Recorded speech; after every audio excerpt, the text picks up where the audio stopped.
Okay, well, I don't know if you're familiar with Myers-Briggs, but I'm an INFP and I'm an introvert.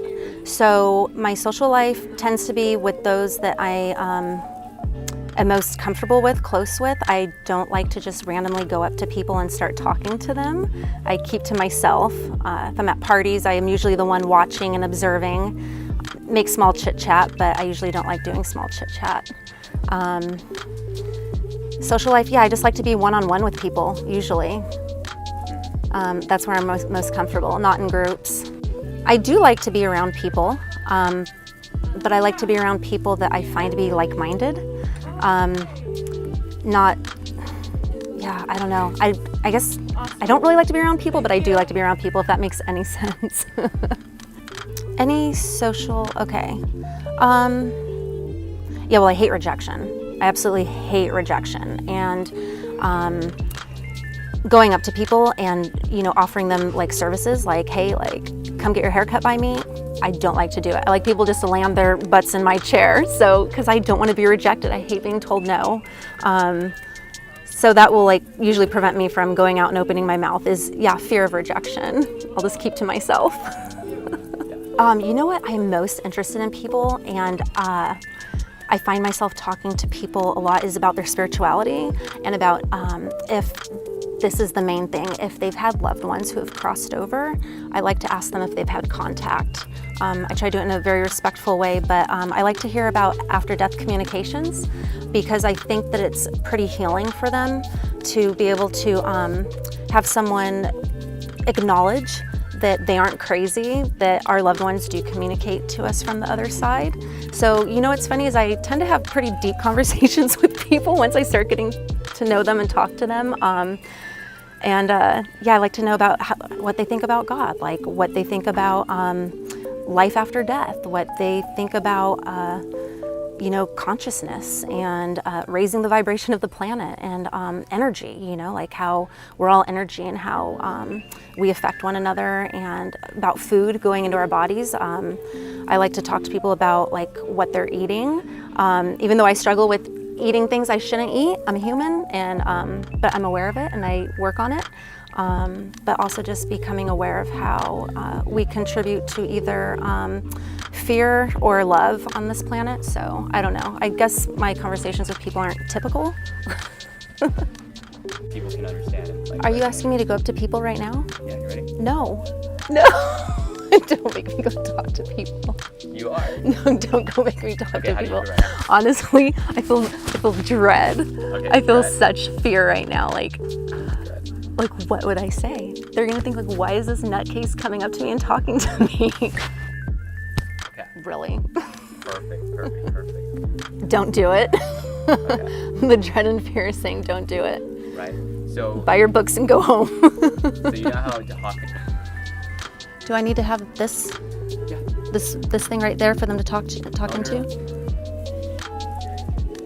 Let's see. Nobody over here.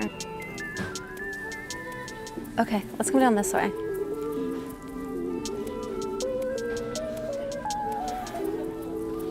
Sometimes instead of making it harder on myself, Yeah. everybody that passes by me, I just say hello. Oh, I you don't do? have to- Okay. I don't have to actually fully engage with them. Okay. But I'm warming up. So that way it's not like you're going straight into cold water. Oh, Just okay. warm up.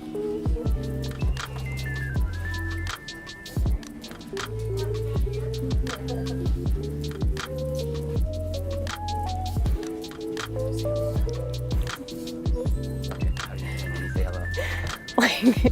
Well, How does that feel? I just, oh my God, awful. Okay, awful. Okay, keep describing. Because people have felt this before. Very uncomfortable. Okay. Very uncomfortable. And why is it uncomfortable? Because I don't know them. But I know that that's a false belief, right? Because if he is another me, right? We're one. Because we're one, I really shouldn't have any fear about saying hi to him, Yeah. right? Does that make sense? Say hello. You don't even have to go forward to say hello. Okay. Hello. Hi. See what you doing? Yeah. How that Felt good. Better. better? And you know what? She was nice. Yeah. She smiled and said hello back. Yeah. Niceness is a high energy or low energy? It's a very high energy Once I'm ready. because then you're raising your your energy. vibration. So then finally you can be like, "Pah, And then you can hi, go. what are you looking at?" Exactly. See, it's testing and it's like throwing a baby into the water and they're learning to swim, right? At first they might be like, ah, but then they're like, wait, this is cool, right? Exactly. Okay. Wow. Wow. Okay. That way, I'm like really conditional love as you're saying hello. I just found my daughter. Hey. Okay, let's see.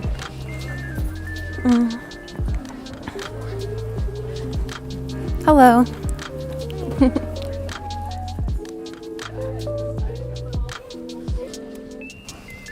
Hello, sir. Hi. How are you tonight? Good.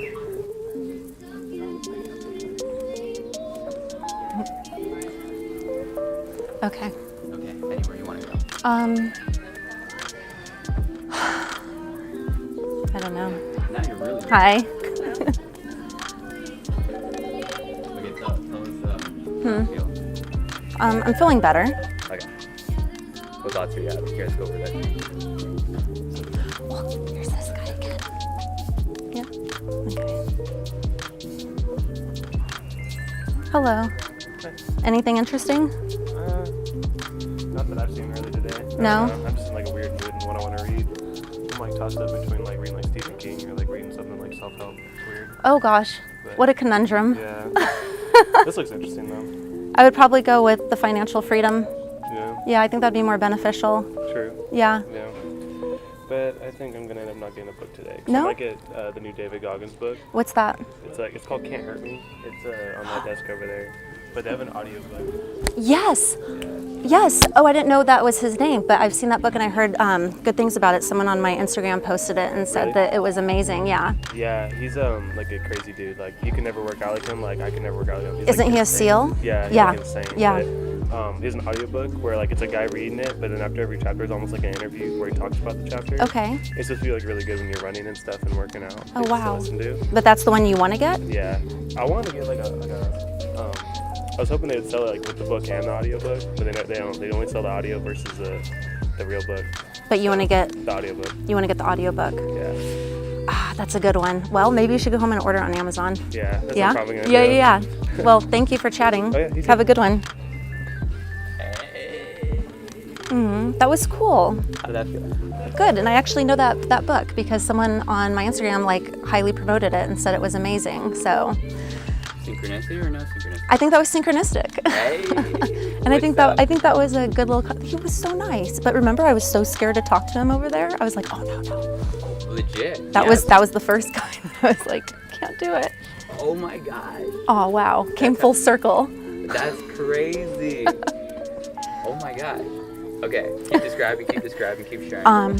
Well, I feel better now, and I actually after that, nobody rejected me. Nobody, even the guy that was like the older gentleman. I had preconceived ideas about him, which I know I shouldn't have, but he kind of reminded me of somebody that's in my life that's like hard and difficult personality. That's just like, what do you want? And I said hi to him, and how are you? And he's like, good, and just kind of looked at me like, you know, whatever. It was cool. Oh my god. Wow. Maybe talking to people isn't that difficult, you know? Because I think at the core, like we all want somebody to show interest in us and to talk to us. So it's like, why would they be angry if I were to like say, hey, what's up? You know, like, Exactly. why would they? So I think that's something right now that just helped me really see that limiting self-belief that I can't talk to people or that, you know, they're gonna reject me. Do you see yourself implementing this in your life?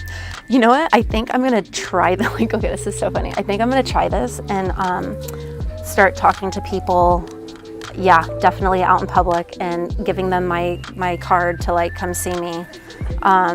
And I think I'm gonna get more people in my chair now because I'm not gonna be scared to open my mouth. Like, what do I have to lose? Honestly, what do I have to lose? What do I have to lose? Nothing. Nothing. Nothing. I have everything to gain. Everything to gain. Oh my gosh. Everything to let go of too. Right? Exactly. Oh, this is so amazing. I was totally meant to come to Barnes & Noble. This was one of those divine meetings again. This is so cool. I love it.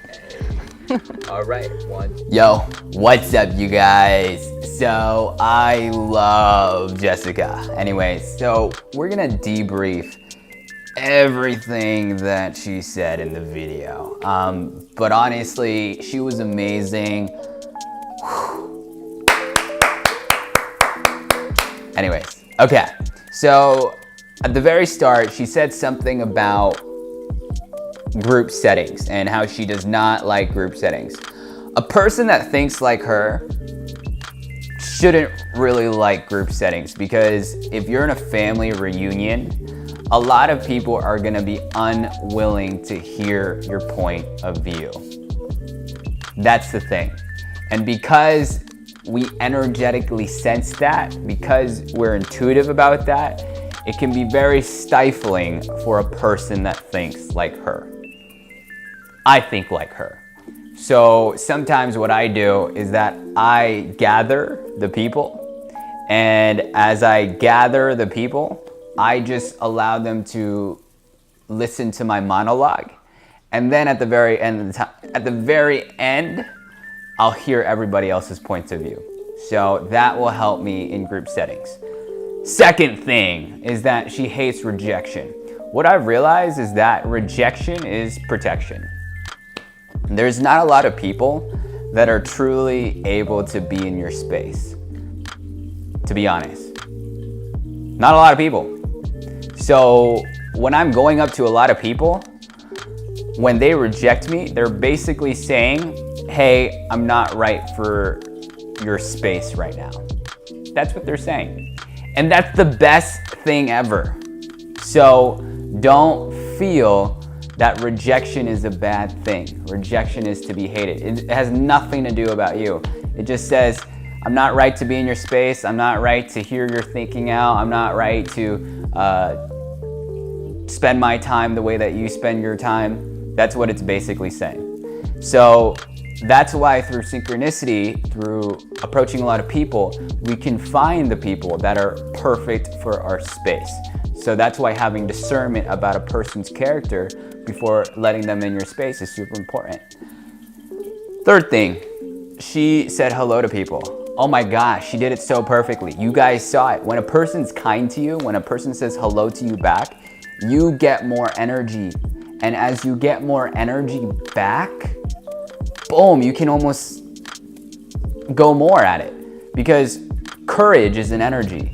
Kindness is also an energy. So when courage and kindness come together, that's more energy. But when you have fear and you have discomfort and you have people judging you and all that stuff, it just makes approaching so much more harder than it really needs to be, okay?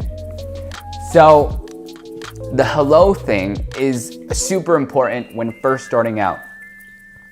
And warming up is super important, and then submerging yourself into the deep end is the fun part.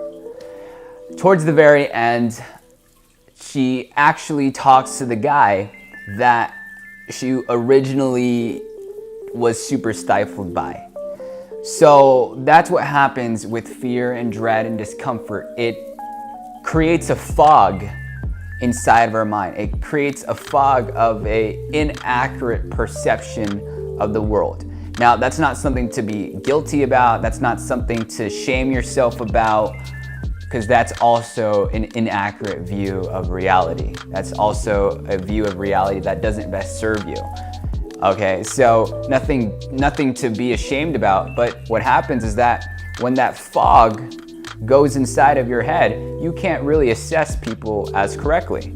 But when you're courageous, when you're in a good mood, when you're neutral, what happens is that you're able to perceive the interactions with people much better and much more easier, basically. And what happened is that as she became unconditionally loving, as she continued saying hello to this person, she realized, oh, that dude that I placed a judgment on that thought wasn't true. And a lot of the fear thoughts that we have, a lot of the dread thoughts or the resistance thoughts or are low vibrational thoughts. They are coherent. They sound coherent. They sound logical. And the reason why they sound coherent and logical and realistic, that's why they're there. Like, if they didn't sound realistic, if they didn't sound coherent or logical, they wouldn't be there. They wouldn't just be seated inside of your head and growing. It wouldn't have never been there. Because if those thoughts sounded unrealistic, you would have let go of those thoughts immediately. So that's how fear thoughts get ingrained inside of your head without you even recognizing it because they sound so real. But what happens is that as you start making more courageous decisions, you recognize a lot of those fear thoughts are untrue. And that's what happened with Jessica. So, oh my gosh, Jessica, thank you for being an example in this video. Thank you to all of you guys that watched this video. I hope you guys loved it. If you guys loved it, comment below, leave a like, share the love, share the vibes. I don't know what you want to do with this. Anyways, I appreciate your guys' time. Bye-bye.